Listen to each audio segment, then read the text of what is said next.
What neuropathy is that your nerve cells are starting to die. And it can occur in different places with different symptoms depending on what cells are dying. Things like, for example, Alzheimer's is an obvious example of nerve cell death. Things like ALS, things like Parkinson's disease. These are just all different formats, different disease states that result from nerves dying.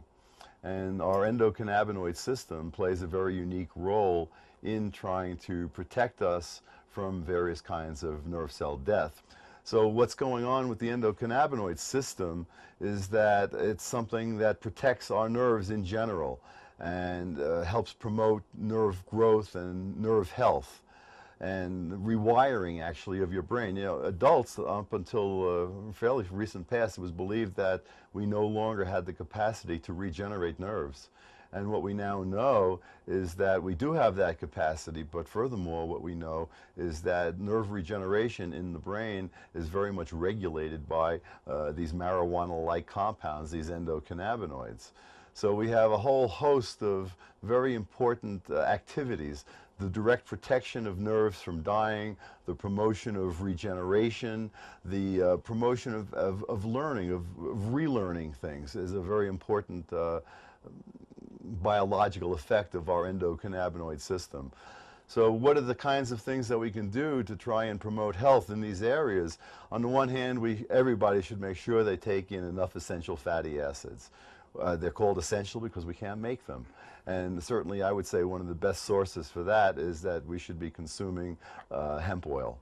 And the reason I say that as opposed to fish oil is because you can get organic hemp oil, so it's not going to be contaminated with things like mercury. And that's going to allow our bodies to make our endocannabinoids. We often hear about the beneficial effects of things like omega-3s and omega-6s. At least some of the attributes of those compounds are the result of them being converted into these endocannabinoids, into these marijuana-like compounds. So at least that way your body can do what your body can do. You're giving it the tools to make the things that you need. But in many cases, that's not sufficient, and we have to supplement beyond what our body can make. And there's only one planet, or there's only one plant on the planet that has the capacity to really mimic the way our body works with these endocannabinoids, and that's marijuana. So marijuana actually directly mimics these particular compounds, and as a result, it has these strong neuroprotective effects. But because marijuana and these endocannabinoids, their activities are so pervasive in our body, they literally regulate every system in your body, your immune system, digestive system, reproductive system, cardiovascular system. Everything in your body is homeostatically maintained by endocannabinoids, meaning balance. They are how our body tries to balance how we interact with our environment when our environment becomes stressful for us, stressful psychologically, stressful biochemically. So these are very, very critical compounds, and the use of cannabis can have a profound effect in terms of helping to stop nerve degeneration, helping restore functional nerves, helping restore new ways of thinking. And this is just really touching on the surface of the humongous number of benefits that this plant can have for so many different illnesses. It's not that we should be limiting it to one thing or another. And what our cannabinoid system is evolved to do over many hundreds of millions of years has been to protect us from those kinds of imbalances, to restore the kind of health that we need. And because of our environment in particular, and because we are living longer, we need to be able to adapt very rapidly today. And we can't do that on an evolutionary scale. The way for us to do that as people, as intelligent people, is to make sure we're eating good diets, stay away from toxins, and eat these essential fatty acids, and when necessary, consume cannabinoids.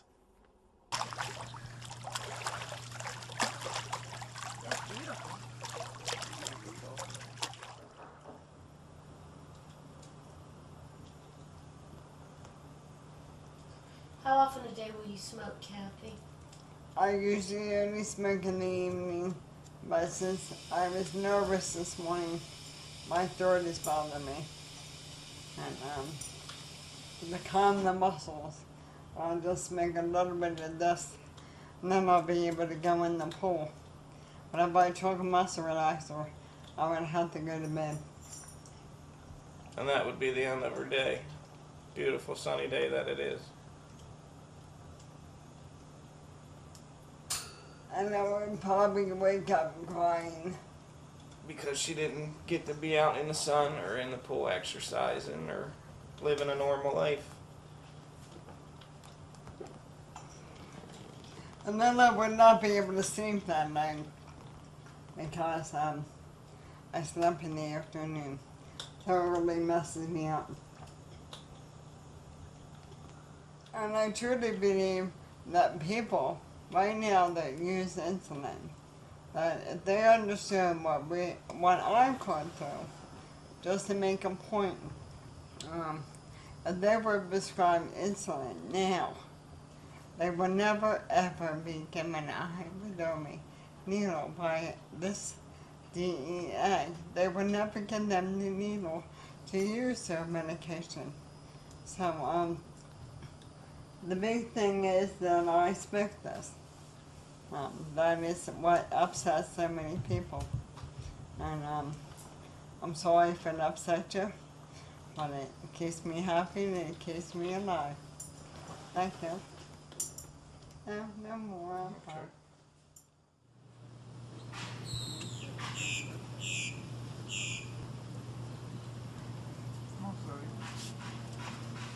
Dog's gotta get it. Of course.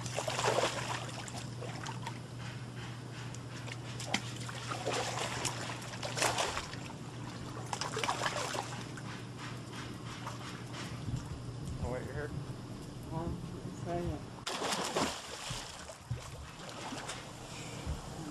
This is the one thing she can do when she smokes pot. If she took a muscle relaxer right now, she wouldn't be able to do it. Where's the phone? That's the water on.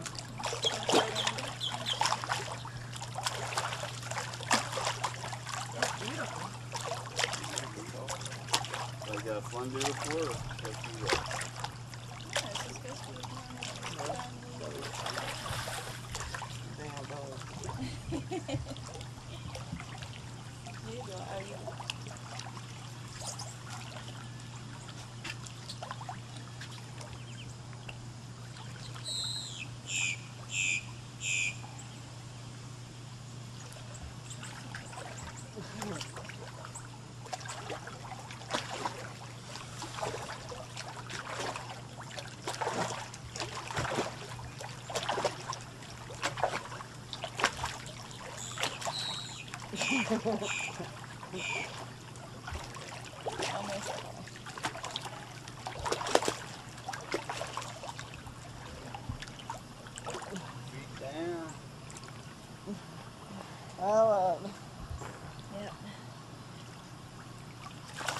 This is the only place I can stand up.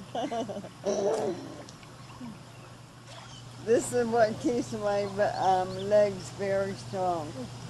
Very strong. Let's see it also. This is the only place I can massage my hands myself by running them through the water. He's just scared of me in the So, I try to work every muscle while I'm in here. That's another thing they told me to do, not to exercise. The doctor said not to overtire my muscles. Your teeth As are you can chattering. see, I do not listen to doctors.